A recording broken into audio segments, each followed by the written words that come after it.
Oke, assalamualaikum warahmatullahi wabarakatuh. Ini sudah pertemuan ketiga ya. Semoga kalian tetap sehat walafiat, walaupun kita tidak menggunakan Zoom. Tetapi saya harap Anda mendengarkan, memahami ya materi ini dengan serius ya. Tapi tetap jaga kondisi fisik dan mental. Oke, nah jadi untuk pertemuan ketiga ini kita akan memperdalam regulasi pelaksanaan perencanaan di Indonesia.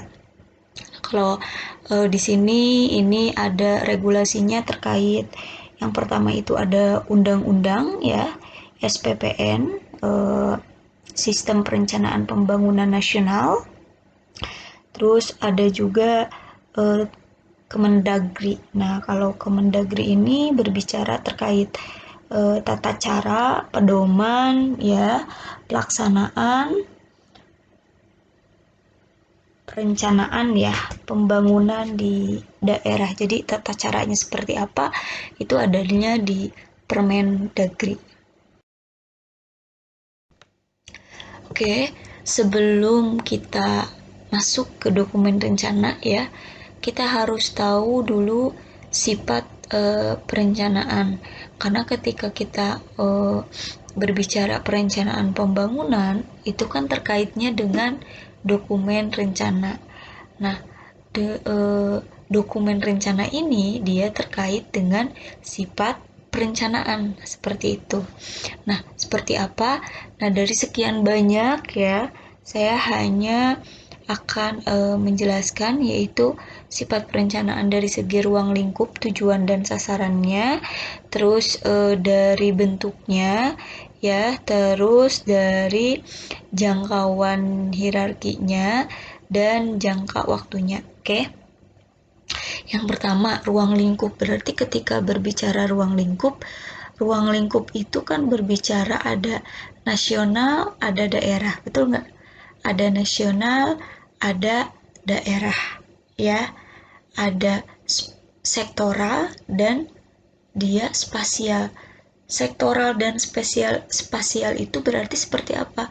Dia spesifik ya, spesifik. Sektornya spesifik. Jadi nanti hubungannya dengan bentuk ya, dengan bentuknya.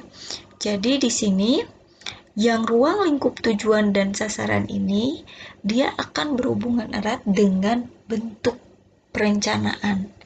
Jadi ketika kita berbicara nasional, ketika berbicara daerah itu kan ruang lingkup. Tetapi itu ketika kita berbicara nasional dan daerah ini bentuknya ini ada perencanaan agregatif, komprehensif, ada juga yang parsial. Nah, parsial ini berarti apa? Berarti dia lingkupnya sektoral dan spasial. Maka dia bentuk perencanaannya adalah parsial. Jadi ya yang ruang lingkup tujuan dan sasaran dan bentuknya ini dia kayak apa ya, kayak pasangan lah ya, kayak berpasangan seperti itu. Nah, jadi kalau misalkan yang ruang lingkup nasional daerah ya, itu bisa jadi dia perencanaannya itu dia agregatif, komprehensif, bisa juga dia parsial ya. Dan ketika berbicara sektoral itu pasti berbicara yang parsial. Jadi dia udah berbicara yang spesifik seperti itu. Oke, kalau dalam hierarkinya itu ada di tingkat pusat, ada di tingkat daerah. Ya. Oke. Nah, yang keempat ini ada jangka waktu.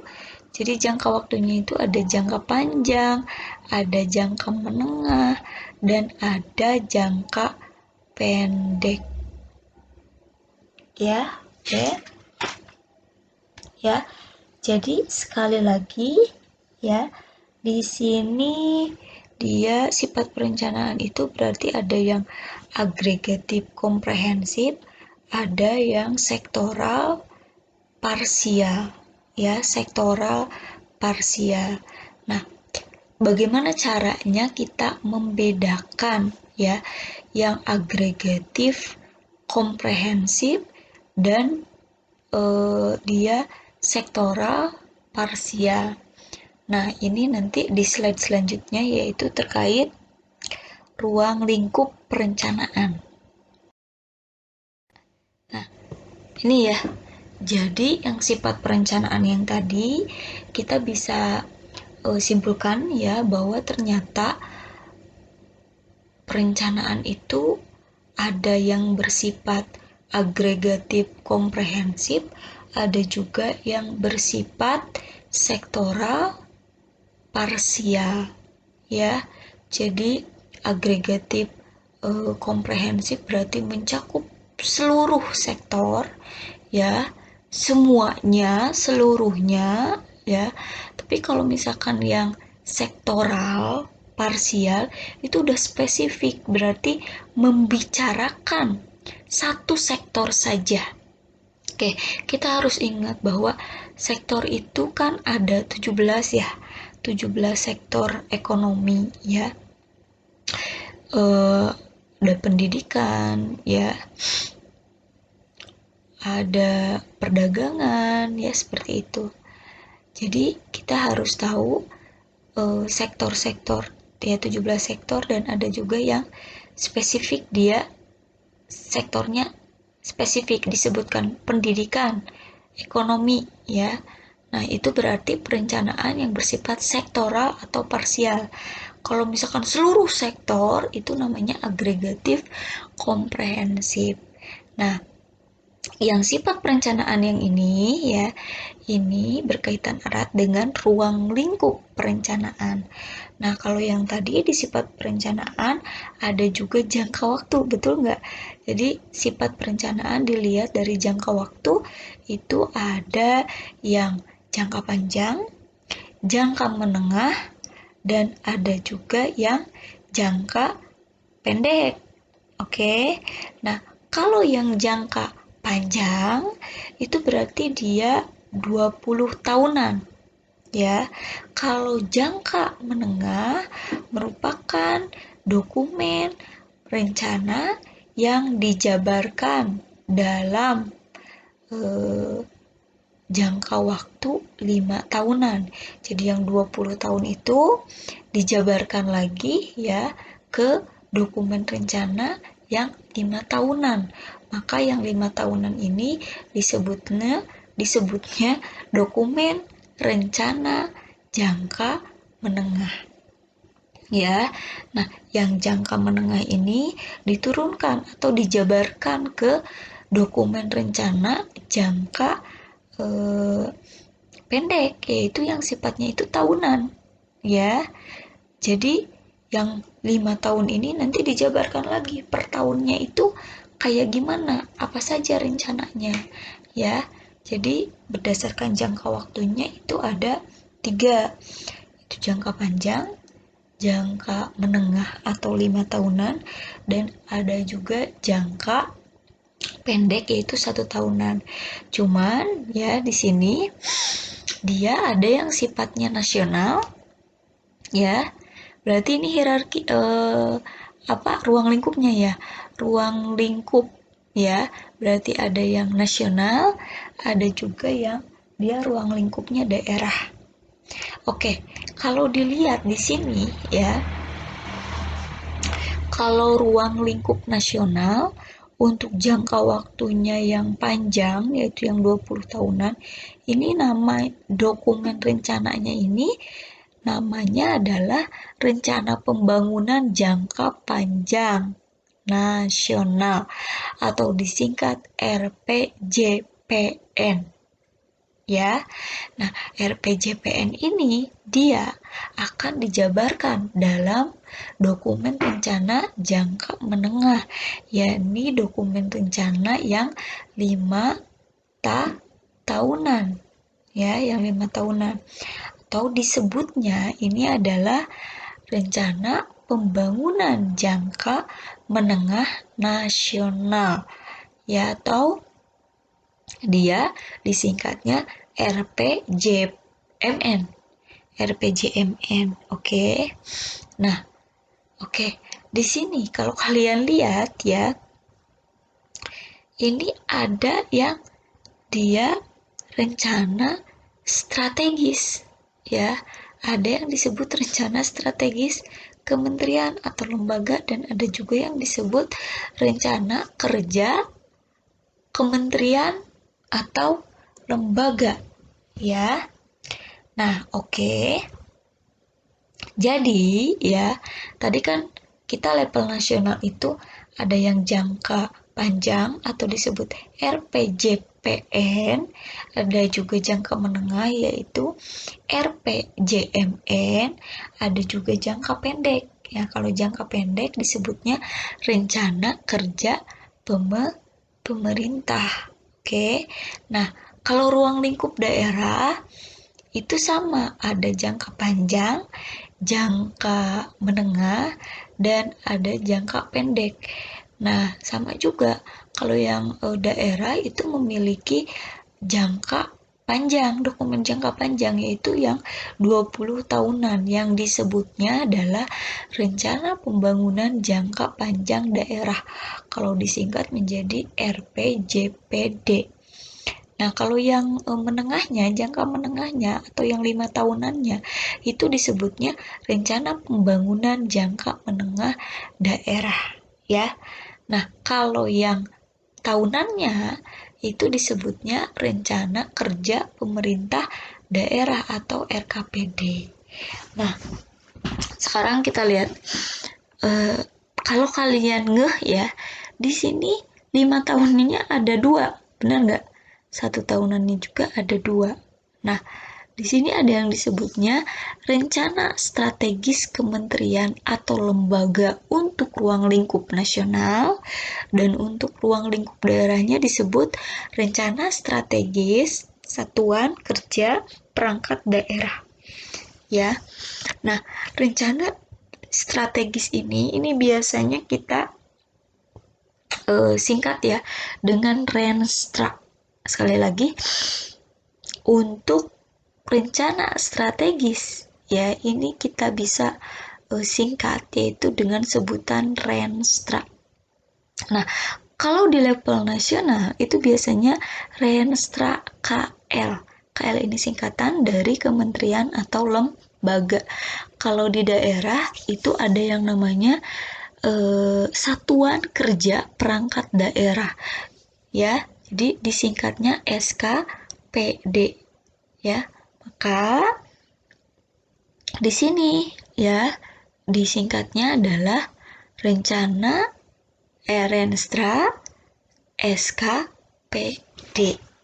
Nah, kalau yang tahunannya, yang ini ya, yang tahunannya ini ada rencana kerja kementerian atau lembaga yang disingkat Renja. Kalau tadi Renstra, kalau ini Renja, ya, KL. Ya, kalau di daerah itu Renja SKPD. Nah, kalau kalian lihat berarti di sini ada kebagi 2, ya. Ada yang sifatnya tadi agregat, ya. Ada yang sifatnya agregat komprehensif, ya. Jadi dia seluruh sektor. Ada yang sifatnya dia spesifik, hanya satu sektor saja atau disebut parsial. Nah, ini dibagi 2. Nah, yang mana saja yang agregat komprehensif? Yang agregat komprehensif yaitu yang RPJPN, RPJMN, RPJPD, RPJMD. Nah, itu tuh tidak spesifik, tapi di dalamnya itu dokumen rencana yang menjabarkan rencana, ya, rencana jangka panjang dan jangka menengah untuk semua sektor, ya. Jadi tidak spesifik di satu sektor. Ya, sama juga di rencana kerja pemerintah yang 1 tahunannya dan rencana kerja pemerintah daerah yang 1 tahunannya. Itu sifatnya komprehensif agregatif. Di dalamnya itu rencana kerja yang dia mencakup seluruh sektor. Jadi tidak berbicara satu sektor. Nah, kalau yang per sektor, gimana ya kalau yang per sektor? Nah, misalkan gini, kalau di Indonesia itu kan ada level Indonesia ya, nasional Indonesia, presidennya gitu ya, Indonesia presidennya. Nah, itu berarti berbicaranya dia agregatif komprehensif. Jadi berbicara seluruh Indonesia, seluruh sektor yang ada di Indonesia. Maka dia berbicaranya kalau jangka panjang dia RPJPN, kalau jangka menengah dia RPJMN, kalau tahunan berarti RKP. Ini di tingkat nasional ya, di tingkat level presiden dan Indonesia ya, berarti seluruh sektor. Nah, kalau di tingkat daerahnya agregatif komprehensif ini ya, berarti dia ya berbicaranya seluruh daerah ya, seluruh daerah, berbicaranya kepala daerahnya, baik itu bupati ya ataupun wali kota ya. Jadi dia berbicara daerahnya. Oke. Nah, ketika berbicara daerahnya berarti seluruh sektor. Maka dia sifatnya agregatif komprehensif sampai dia dari jangka waktu panjang sampai jangka waktu pendek, yaitu sampai RKPD juga, itu di level daerah. Nah, kita kan tadi berbicara Indonesia ya, berbicara Indonesia, berbicara presiden ya, berbicara daerah, seluruh daerah, berbicara kepala daerahnya, kan seperti itu ya. Nah, ini gimana? Kalian pernah dengar nggak kalau di Indonesia itu ya, di bawah presiden itu ada jajarannya para menteri, benar nggak? Ya, nah para menteri ini yang membantu ya tercapainya tadi yang seluruh sektor tadi. Nah, kan ada yang Kementerian Pendidikan ya, Kemendikbud, misalkan ada Kementerian Perindustrian Perdagangan, ada Kementerian Kesehatan, ada Kementerian Perencanaan Pembangunan Nasional ya, seperti itu. Nah, mereka yang spesifiknya Kementerian A, Kementerian B, Kementerian C, ternyata mereka juga harus membuat, karena mereka ikut terlibat untuk menyukseskan ya yang tadi seluruh sektor, maka mereka juga wajib membuat yang 5 tahunan atau jangka menengah. Maka di sini sebutannya bukan rencana pembangunan jangka menengah kementerian atau lembaga, bukan, tapi rencana strategis kementerian atau lembaga atau renstra KL. Nah, ini yang sifatnya tadi parsial atau spesifik ya, sektoral parsial ya. Nah, kalau yang daerah itu ada yang disebut rencana strategis satuan kerja perangkat daerah. Nah, kalau ini seperti apa? Kalau tadi kan di level Indonesia, ya kan? Di level Indonesia itu ada presiden, ada jajaran presiden, yaitu para menteri. Nah, kalau di level daerah itu kan ada kepala daerah dan ada jajarannya. Jajarannya ini adalah dinas-dinas, ada dinas kesehatan, ada dinas perindustrian, ada dinas pendidikan. Nah, ini yang disebut satuan kerja perangkat daerah.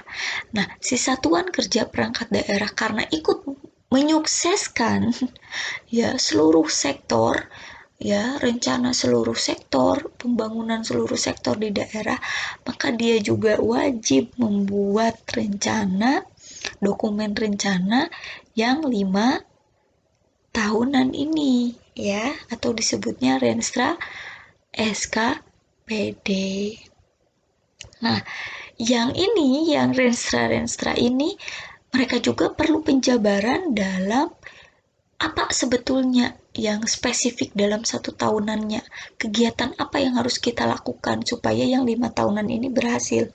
Nah, maka disebutnya harus dijabarkan dalam rencana kerja kementerian atau lembaga atau tadi ya di singkatnya Renja KL. Nah, kalau di tingkat daerah berarti Renja SKPD. Nah, seperti itu ya. Jadi terbagi dua ruang lingkup perencanaan itu, ada nasional daerah yang mencakup jangka waktunya itu panjang, menengah, dan pendek. Nah, dari ruang lingkup nasional daerah ini ya dengan jangka waktunya tadi ini dibagi dua. Ada yang sifatnya agregatif komprehensif berarti mencakup seluruh sektor, ada yang dia spesifik di satu sektor atau dia sifatnya sektoral parsial. Paham ya? Oke, kalau nggak paham ya silahkan Anda minta untuk Bu jelaskan lagi minggu depan atau ulang lagi apa rekaman videonya ya, video penjelasan slide ini. Silahkan ulang, tapi setelah diulang-ulang belum paham juga, silahkan hubungi saya secara langsung. Oke, jadi ini ya, jadi berbicara perencanaan pembangunan itu ada dokumen rencana. Nah, kalian harus paham di sini, dokumen rencana itu ada di level nasional, tadi hierarkinya ada di level daerah, ya. Jangka waktunya ada yang jangka panjang, ada jangka menengah, ada jangka pendek. Dan dari ini semua ini dibagi dua. Ada yang sifatnya dia agregatif komprehensif, ada yang sifatnya dia sektoral parsial atau spesifik sektor apa gitu ya. Oke, semoga paham. Ya, kita lanjut ke slide berikutnya. Oke, kalau slide berikutnya ini kita berbicara terkait tahapan perencanaan. Nah, kalian dapat tahapan perencanaan ini nanti buka saja di Permendagri ya. Di Permendagri yang sudah saya upload di e-learning, silahkan buka, silahkan baca. Jadi tahapan perencanaan itu ada tiga sebetulnya ya. Ada tiga besar. Cuman kalau di sini kenapa ada 4 nanti saya jelaskan ya. Oke, tahapan perencanaan secara inti ya itu ada penyusunan rencana, ada penetapan rencana, ada pelaksanaan rencana ya. Nah, si pelaksanaan rencana ini kita harus ada pengendalian ya. Setelah dikendalikan harus ada di evaluasi. Cuman kalau di Permendagri ini di split lagi, jadi dibagi udah aja langsung 4 gitu, tapi intinya mah ada 3 ya. Ada penyusunan rencana ya, penyusunan rencana atau persiapan ya, persiapan rencana. Yang kedua itu penetapan rencana, yang ketiga itu pelaksanaan. Itu intinya. Cuman kalau di Permendagri didetailkan seperti ini. Ada penyusunan rencana, ada penetapan rencana, ada pengendalian pelaksanaan rencana, dan ada evaluasi rencana. Oke, jadi ada 4 ya. Kalau tadi saya intinya ada 3 biar enak ya. Ada penyusunan, ada penetapan, ada pelaksanaan ya. Di pelaksanaan ini ada pengendalian, di dalamnya ada pengendalian dan ada evaluasi seperti itu ya. Cuman kalau di Permendagri ini dia ada 4 ya. Terserah kalian nanti mau ini ya, mau seperti apa enaknya kalian memahaminya ya. Berarti ini penyusunan rencana berarti yang pertama itu ada rancangan rencana pembangunan nasional atau daerah ya, ada terus setelah itu ada rancangan rencana kerja departemen lembaga ya, terus nanti ketika rancangan ini sudah dibuat nanti dimusyawarahkan ya, dimusyawarahkan, setelah itu ditetapkan rancangan akhirnya. Rancangan akhirnya seperti apa? Setelah dibuat rancangan akhirnya, hasil dari musyawarah itu baru masuk ke tahap 2 ya, yaitu penetapan rencana. Jadi kalau udah ada rancangan akhir, itu ada penetapan rencana. Kalau RPJP nasional itu ditetapkan dengan undang-undang ya, jadi nanti ada undang-undangnya bahwa RPJPN ini sah ya, disahkan itu oleh undang-undang. Kalau RPJP daerah dengan apa? Dengan peraturan daerah. Kalau RPJMN dengan apa? Peraturan presiden. Kalau RPJMD dengan apa? Dengan peraturan kepala daerah gitu ya.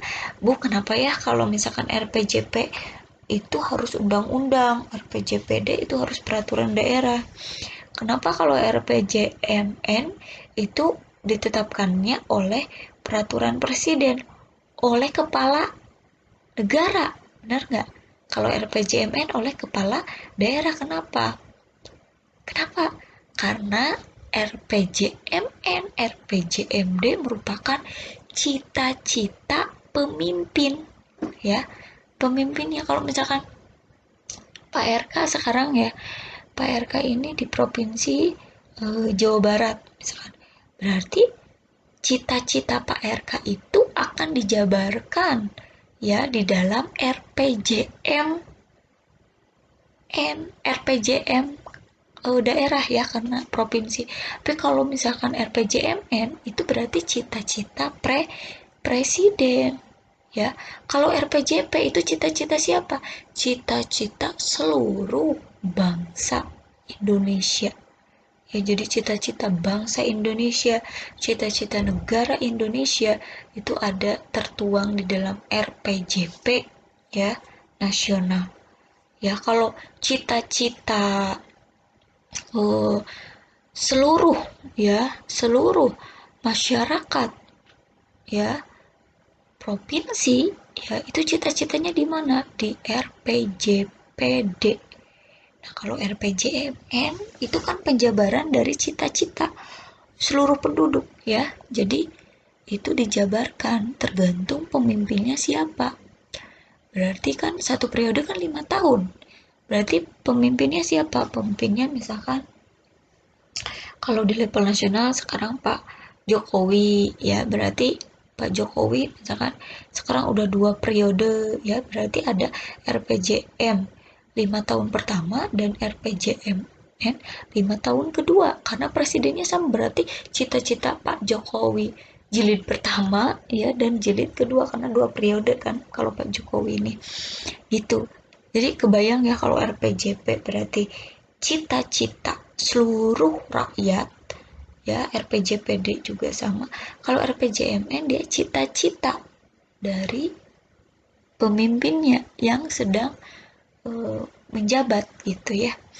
Kalau RKP di sini itu sama ya, seperti RPJMN. Ya, seperti RPJMN, karena kan kegiatan cita-cita dari pemimpinnya itu presiden kan, jadi ditetapkan oleh peraturan presiden. Kalau RKP daerah itu kan sama kegiatan, spesifik kegiatannya apa ya, untuk mewujudkan cita-cita dari yang 5 tahunan itu RPJMD ya. Maka di sini RKPD itu ditetapkan oleh peraturan kepala daerah ya. Oke. Nah, dalam apakah setelah di penetapan udah aja tinggalkan dokumen rencana? Enggak, harus dilaksanakan. Nah, ketika pelaksanaannya ini berarti harus dikendalikan, ada pengendalian pelaksanaan rencana. Supaya apa? Supaya tujuan-tujuan yang tadi tercantum di dalam dokumen rencana baik jangka panjang, menengah ya, dan pendek itu dapat ya tercapai. Oke, setelah itu apa? Apakah udah aja setelah dikendalikan, udah aja? Enggak sampai sana. Dievaluasi. Misalkan, ini pencapaiannya kan sekarang pengennya, misalkan, cita-citanya misalkan kemiskinan itu jadi turun 5% kan gitu ya. Nah itu gimana? Nah itu dievaluasi, benar enggak selama 5 tahun itu dia turun selama 5%. Nah evaluasi ini buat apa? Evaluasi ini buat data untuk menyusun lagi rencana selanjutnya. Seperti itu. Ini tahapan perencanaan ya. Semoga paham. Kalau nggak paham, tolong ulang lagi, putar lagi terus sampai paham ya. Karena ini justru inti dari perencanaan pembangunan. Kalau di sininya paham, insya Allah ya, kalian materi selanjutnya itu paham. Tapi kalau di sininya mandek, insya Allah pusing ya. Jadi penentu kalian memahami materi selanjutnya adalah di sini. Ya, jadi terus ulang-ulang kalau belum paham. Kalau misalkan diulang-ulang belum paham juga, kalau perlu nanya ke saya silahkan, mendingan hubungi langsung ya. Atau Bu, adain dong Zoom buat ini, silahkan, tergantung permintaan kalian. Oke, tadi kan tahapan ya, tahapan perencanaan. Nah, kalau sekarang ini ada alurnya. Alur perencanaannya itu seperti apa? Alur perencanaan dan penganggaran. Kita ngerencanain terus sampai menganggarkan dananya itu kayak gimana alurnya. Nah, ini sekarang saya jelaskan. Ya. Jadi, di sini kita lihat di paling atas itu ada jangka waktunya. Ya. Jadi ini mengikuti jangka waktu 20 tahun, itu di bawahnya ada RPJPN, ada RPJPD, betul nggak? Oke, yang 5 tahunan itu ada RPJMN, ada Renstra KL ya, dari atas dulu, ada RPJMN, ada RPJMD, ada Renstra SKPD. SKPD ingat ya, Satuan Kerja Perangkat Daerah, itu yang dinas-dinas. Kalau Renstra KL itu kementerian atau lembaga, itu yang di atas, kementerian perindustrian, pendidikan, kesehatan ya, seperti itu. Nah, yang tahunan yang mana? Nah, ini kalau yang tahunan itu dia ada Renja KL, rencana kerja kementerian atau lembaga, ada RKP ya, RKP rencana kerja pemerintah, ada RKP daerah, rencana kerja pemerintah daerah, ada Renja SKPD, rencana kerja satuan kerja ya, satuan kerja perangkat daerah ya, SKPD. Oke. Nah, ini yang tahunan ini dia nanti hubungannya dengan penganggaran. Karena penganggaran itu dia bergantung kepada kegiatannya apa. Seperti itu. Oke, ya. Jadi cara bacanya gimana? Nah, cara bacanya kalian ada titik.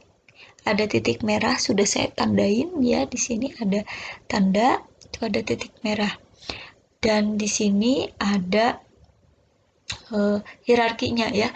Kalau yang biru yang atas kan itu ada dibagi dua kan, ada yang biru ada yang orange.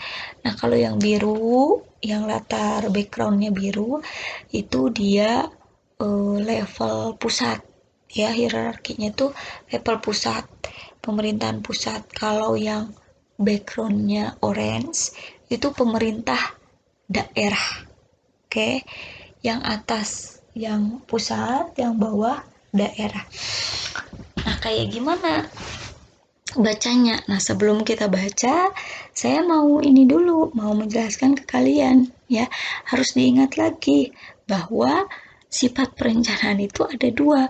Ada yang sifat agregat komprehensif, berarti seluruh sektor. Ada yang sifatnya itu sektoral atau parsial, yang spesifik dia satu sektor. Nah, di sini bisa kita lihat mana saja yang sifatnya agregat komprehensif, mana yang sifatnya dia sektoral, parsial. Nah ya, jadi yang mana yang agregatif komprehensif? Oke, yang pertama itu ya, di sini lihat RPJPN, RPJMN, RKP. Nah, terus apalagi yang komprehensif agregatif? RPJPD, RPJMD, dan RKPD. Nah, yang 6 ini, yang di tengah 6 ini sifatnya agregatif komprehensif. Dia berbicaranya seluruh sektor. Jadi isi dari dokumen rencana tersebut itu mencakup seluruh sektor. Nah, sementara yang dia sektor dokumen rencananya hanya fokus ke satu sektor, ini di mana? Ya ini di Renstra Kementerian Lembaga atau Renstra KL, ya ada Renja KL, ada ke bawah lagi, yang paling bawah ada Renstra SKPD, ada Renja SKPD. Keempat ini ya, keempat dokumen yang ini, jadi yang di tengah yang 6 itu sifatnya komprehensif agregatif, yang 2 di atas 2 di bawah dokumen rencana yang sifatnya sektoral atau parsial. Ya, dia langsung spesifik satu sektor apa gitu. Paham ya? Oke. Nah, ini kayak gimana nih cara bacanya ya? Oke, ini semuanya sebetulnya alur perencanaan itu diperoleh dari undang-undang yang SPPN. Jadi kalian bisa buka undang-undang SPPN-nya ya. Ini teh intinya, intisari dari regulasi undang-undang SPPN dengan Permendagri itu adalah ini, penjelasan ini. Jadi harus paham betul ya. Oke, kayak gimana cara bacanya? Mulainya dari mana? Oke, mulainya dari jangka panjang. Siapa? Ruang lingkupnya pusat ya. Hierarkinya pusat nasional, ruang lingkup nasional, yaitu di RPJP nasional yang ada tanda merahnya. Itu kan ada tanda merah ya. Nah, jadi cara bacanya adalah ke samping ke bawah. Berarti di sini ini RPJPN nasional ya.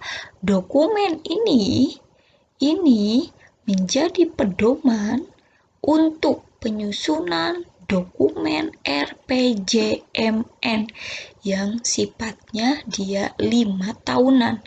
Bukan sifat ya, yang jangka waktunya 5 tahunan. Sifatnya agregatif komprehensif. Jadi bahasa undang-undangnya kalau dibalik, RPJMN nasional ya, dalam penyusunannya ini berpedoman kepada RPJP nasional, RPJPN ya.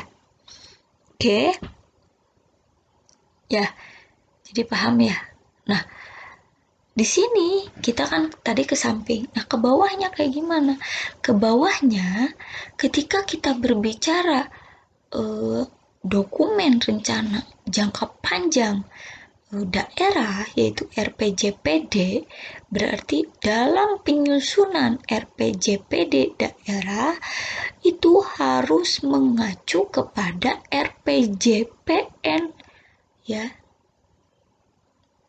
kepada RPJP nasional ya. Jadi RPJP nasional ini harus diacu oleh RPJP daerah. Jadi nggak bisa dia dokumen rencana tuh ya udah saya mau buat seenak saya aja, enggak. Tapi dia harus ngeling ya. Yaitu tadi ngeling ke nasional ya, dan daerah gitu. Nasional daerah itu harus ngeling ya. Oke, jadi kayak gitu caranya ya. Jadi RPJMN ya, RPJM nasional ini harus berpedoman kepada RPJPN ya. Oke. Nah, dalam menyusun RPJP daerah itu harus mengacu kepada RPJP nasional, yang kemudian RPJP daerah ini itu akan menjadi pedoman untuk penyusunan RPJM daerah, atau bahasa lainnya RPJM daerah atau RPJMD ini dalam penyusunannya harus berpedoman kepada RPJP daerah. Tapi karena dia levelnya di daerah, dia harus ngeling juga ke nasional. Apanya yang harus ngeling? Yaitu dengan dokumen RPJMN. Nah, pertanyaannya, Bu, kalau yang nyusun RPJMN itu siapa? Bappenas. Kalau RPJMD, Bapeda, ya. Jadi di level nasionalnya itu ada Bappenas, ya. Coba searching kalau nggak tahu ya, Bappenas itu apa. Kalau di level ininya, daerahnya itu ada Bapeda. Nah, jadi Bapeda ini ketika menyusun RPJM daerah, di samping dia harus berpedoman kepada RPJP daerah, dia juga harus memperhatikan ya RPJM nasional. Makanya di sana ada garis ya, garis panah, tapi garisnya ini dia titik-titik ya, putus-putus, karena harus memperhatikan. Gak boleh kita misalkan nyusun RPJM daerah tetapi tidak memperhatikan RPJM nasional, tidak ada ngeling dengan RPJM nasional. RPJM nasional kamana, RPJM D kamana. Nah, itu nggak seperti itu, tapi harus ngeling ya. Nah, setelah itu gimana? Nah, si RPJM ini yang di tingkat pusat ya, RPJM nasional ini ya, ini harus menjadi pedoman untuk penyusunan dokumen rencana yang sifatnya itu dia parsial atau sektoral, yaitu oleh kementerian atau lembaga. Jadi dalam penyusunan Renstra KL ini harus berpedoman kepada RPJM nasional. Seperti itu ya. Oke, jadi udah ya, dia ke lembaga, dia ke bawahnya itu ke daerah. Nah, si RPJM nasional ini ya, dia itu harus dijabarkan dalam 1 tahunan. Kan kalau RPJMN ini dia 5 tahunan ya. Tadi cita-cita pemimpin negara itu harus dijabarkan ke yang 1 tahunan, yang disebutnya itu RKP. Nah, baru si RKP yang nasional ini yang levelnya dari pusat. Nah, ini nanti cara bacanya itu gimana? Jadi sama RPJMD ya, daerah itu menjabarkan RKP daerah, dijabarkan dalam RKP daerah ya. Nah, dalam penjabarannya ini berarti apa?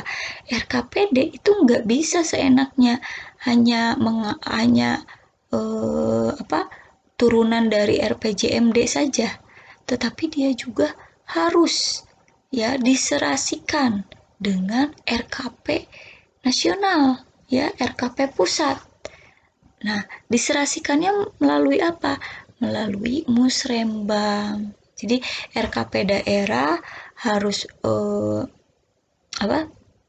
harus dia sesuai dengan RKP, RKP juga harus sesuai dengan RKPD. Jadi diserasikan, disatukan, disambungkan gitu ya. Nah, RKP juga menjadi acuan untuk apa? Untuk dokumen rencana tahunan ya dari kementerian atau lembaga ya. Jadi di sini dia ketika Renja KL, rencana kerja itu pedomannya ke Renstra KL ya, berpedoman ke Renstra KL. Nah, berpedoman ke Renstra KL, dia juga harus mengacu kepada RKP ya. gitu. Jadi cara bacanya seperti itu. RKPD dia harus diserasikan dengan RKP ya yang nasional. Nah, ketika berbicara yang parsial, renstra RPJM daerah ini dia akan menjadi pedoman untuk dokumen rencana yang sifatnya sektoral, yaitu Renstra SKPD ya, atau dinas-dinas. Setelah itu Renstra SKPD ini akan menjadi pedoman untuk rencana kerja SKPD, kegiatan SKPD dinas-dinas itu kegiatannya apa saja ya yang harus mengacu dari rencana kerja pemerintah daerah ya, seperti itu. Nah, ini kan nanti setelah jadi, ini kan tadi keputusannya ya yang disahkan oleh undang-undang segala macam. Setelah disahkan ini, kita kan buat dokumen rencana. Nanti kan kalau dalam tahapan tuh harus ada pelaksanaan. Kira-kira pelaksanaan perlu duit nggak? Perlu dana nggak? Perlu kan? Nah, karena dia perlu dana, maka ada penganggaran. Nah, di sini penganggarannya ya, penganggaran. Ya kalau di level pusat RKP ini nanti akan menjadi pedoman untuk rancangan anggaran pendapatan dan belanja negara ya gitu. Dan RAPBN juga dia harus mengacu ya kepada rencana kerja rencana rancangan ya, rancangan bukan rencana, rancangan kerja anggaran kementerian lembaga. Jadi kementerian lembaga itu nanti dia akan masuk juga ke RAPBN ya. Nanti di sini dia masuk anggaran APBN-nya. Nah, si APBN ini dia akan menjadi rencana APBN. Rencana APBN ini berasal juga dari RKA KL atau rancangan kerja anggaran KL. Nah, sama yang kalau yang di daerah kayak gimana? Kalau yang daerah di sini RKP daerah ini menjadi pedoman untuk penyusunan rancangan anggaran pendapatan dan belanja daerah. Nah, ini nanti harus melihat dari SKPD ya, yang nanti akan menjadi APBD, dan nanti dia akan menjadi rincian APBD-nya seperti apa. Nah, nanti ini juga dia diacu juga ya, jadi RKP daerah ini diacu KUA PPAS ya. Apa itu KUA PPAS? Jadi KUA itu kebijakan umum APBD serta prioritas dan plafon anggaran sementaranya, maka disebut KUA PPAS ya. Jadi si RKPD nanti untuk level daerah itu diacu juga oleh KUA PPAS ya. Di samping dia menjadi pedoman untuk RAPBN. Jadi nanti duitnya itu berdasarkan rencana kerja pemerintah ya, seperti itu. Nah, semoga ini paham ya, ini alur-alurnya seperti ini ya. Mungkin untuk mohon kali ini silahkan Anda pahami dulu ini semua slide, ada 4 slide tapi lumayan ya. Ini harus ini mah harus ya, wajib paham lah. Sayang nanti kalau nggak paham tuh biasanya ke depannya teh bingung gitu. Jadi silahkan pahami, putar lagi. Misalkan ada penjelasan yang belum jelas juga, ya Bu, punten lah, zoom aja lah. Misalkan untuk pertemuan yang 4 ini, saya belum ngerti, sekalian saya mau nanya, biar jelas gitu. Nah, silahkan kalau mau nge-zoom, silahkan di grup ya, untuk diusulkan. Oke, mungkin itu saja ya. Assalamualaikum warahmatullahi wabarakatuh.